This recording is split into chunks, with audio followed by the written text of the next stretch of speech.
everyone. I hope you're doing well. My name is Catherine and this is Raspberry Reads. So I have a vlog for you today. On the 4th of June, we went into London, Lucy and I. And the reason why we went into London is because we had tickets for Spirited Away. Spirited Away is a cartoon by the studio Ghibli, and I think most people will be aware of this, but in case you're not, it's a very well-known Japanese cartoon, and we went to see the live production of it. So it was essentially some very talented actors and puppeteers, and yeah, it was a beautiful play. We were very fortunate to get tickets because this is the first time that the play is touring in the UK, and it's all in Japanese, but there were Japanese subtitles, and both Lucy and I are familiar with the story. So yeah, I'll try and put in a couple of pictures just of like the outside of the theater and that sort of thing. But yes, that was the reason why we went into London. But also, I wanted to go to Foyles Bookshop, which is on Charing Cross Road. It's a very well-known bookshop in the UK. And I wanted to go to basically celebrate hitting 100 subscribers. Now I've gone way past 100 subscribers in a very short amount of time. I think as of today I'm nearing 700, but in any case, this was to celebrate getting to that first 100 because I was really happy with that, and I'm very happy that people are enjoying my content. And so I wanted to do like a mini vlog, so I tried to film as much as I could in Foyles. It was very busy. But I managed to get a few clips here and there, so yeah, I'll add those in as we go along. And I've also got some books to show you because I did a little haul. So yeah, I really hope you enjoy this vlog, and let's just get into it. So here we are going into Foyles. This is the sort of near the main entranceway, and they have that really famous quote that's something along the lines of, you know, you're welcome here, you're among friends. The front area has, as is normal in a bookshop, all of the sort of current releases and like big gifty things. And I spent most of my time looking at the tables of books that had offer books. Most of them were recent releases, I would say. And then I was also looking at the newly released hardcovers as well. We also went and looked in the children's section, which was a lot of fun. And then afterwards, I tried to get some clips of the like atrium, I guess you would call it, like the open space where you can look down. And we didn't actually end up doing all of the floors because we didn't have too much time before we had to go and get to the theater. But I ended up looking in the sci-fi and fantasy section quickly, and then I spent most of my time looking in the A to Z fiction section, so A to Z by author surname.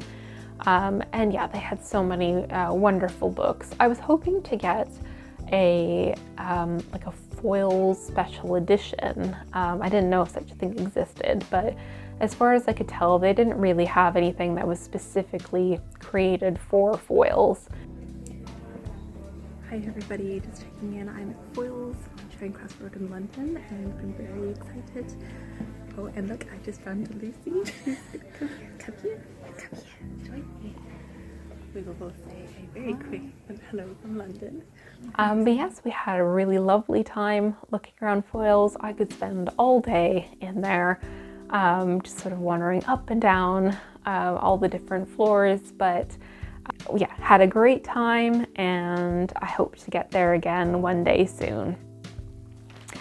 Okay, so here is the bag that I got. Actually, there's two bags because one of them split, but in no particular order. I'm just going to pull them out and show you them, and hopefully the bag doesn't crinkle too much.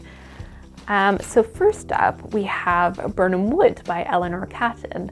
And I've mentioned that I want to get to this on my channel several times, I think, but I'm actually going to be doing my first ever buddy read in July, and that's with Caitlin over at Bandy's Books. and I'll link Caitlin's channel below. But yeah, we both thought it would be fun to do a buddy read together. I've been wanting to get to this one. I think Caitlin said that she'd started this but hasn't finished it. So yeah, why not, right? And it was also a buy one get one half price, which is pretty good. So Burnham Wood is, I'll just read the back for you. It says, a landslide on New Zealand's South Island has caused a sizable farm to be left abandoned. To the activist collective Burnham Wood, this presents an opportunity. For years, the group has struggled to break even. To occupy the farm would mean a shot at solvency at last.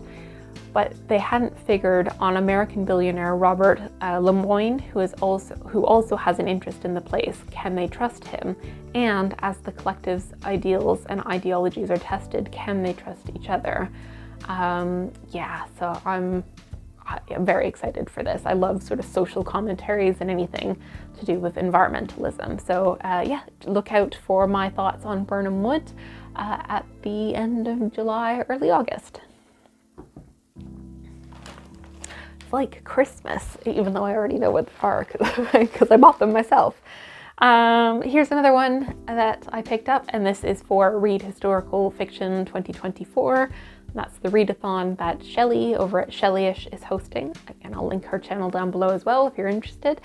But I put out a poll on my community community channel and asked which of the 4 books I should get to for that readathon, and the majority said I should read The Covenant of Water by Abraham Verghese. And so I've mentioned this book on my channel before, but just to give you a quick overview. So it says, at the turn of the 20th century, a 12-year-old girl is sent by boat to her wedding, where she will meet her 40-year-old husband for the first time. From this poignant beginning, the young girl and future matriarch, known as Big Amishi, will witness unthinkable changes over the span of her extraordinary life, full of joy and triumph, as well as hardship and loss. Her faith and love are the her faith and love the only constants. And so this is set in Kerala, South India, and it's a multi-generational tale. I didn't quite appreciate how chunky it is, so I'm going to start this tonight, I think. But yes, if you've read The Covenant of Water and you enjoyed it or didn't enjoy it, let me know in the comments below without any spoilers. Okay, next up, what should we go with next? Next up, we have The Fifth Season by N.K. Jemisin. So I have been wanting to read this book for donkey's years. I picked it up for my brother a long time ago for Christmas, and I think he said that he hadn't quite finished it yet. He put it down, so maybe it wasn't quite his cup of tea. But this is a classic dystopian. It's about like a changing climate, I believe.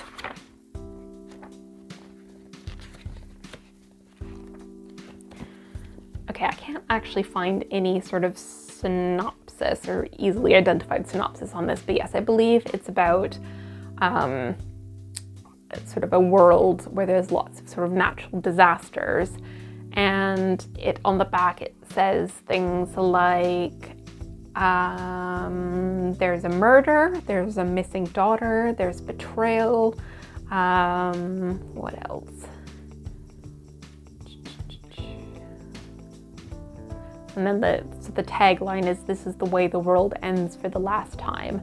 But yeah, I know that N.K. Jemisin is a very well-known and respected fantasy dystopian, sci-fi dystopian writer, and I'm sure I will love this. So I hope to get to this one over the summer.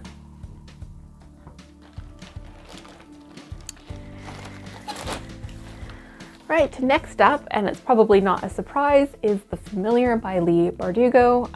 I've been saying that I wanted to read this one since I started my channel. This was one of my top books to read, or most anticipated books for 2024.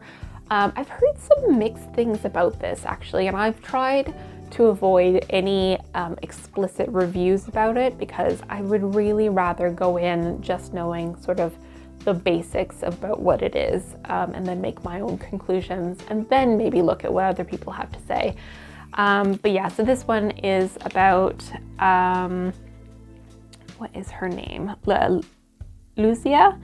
And so it's set in Spain, and it is about a Lucia who has a talent for performing little miracles, and she ends up basically catching the eye of nobility.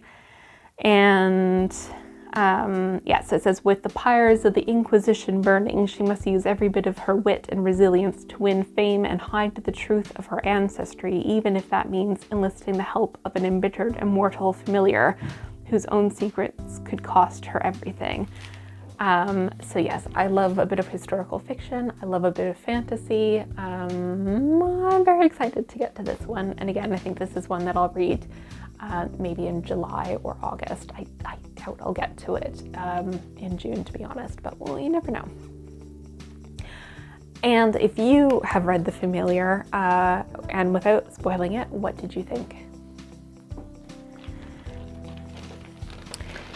All right, last but not least, so I mentioned that I couldn't really find any sort of like souvenir type things to get at Foyles, but I wanted to get something. And then I found this little book sitting on a table, which I have heard of and have been wanting to read, which is 84 Charing Cross Road. So Foyles is on Charing Cross Road, so that's why I thought, it's a book on the road in which it's set, and it's about bookshops.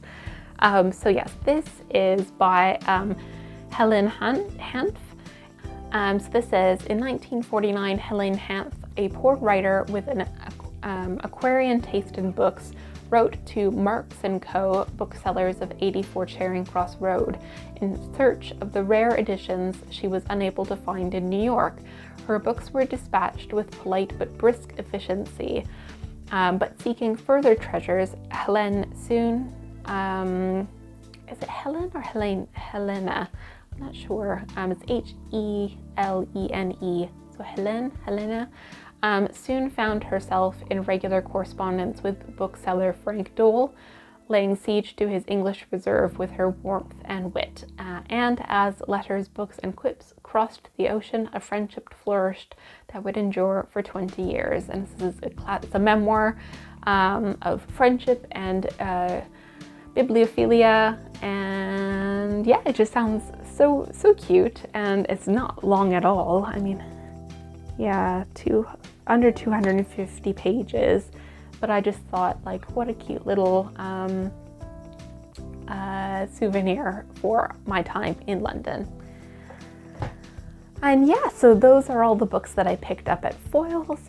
It was a wonderful day. I can't decide what was my highlight of the day. The play was amazing, but I'd been wanting to get to Foyles for so long, and I got so many great books that I think they were both tied for the highlight.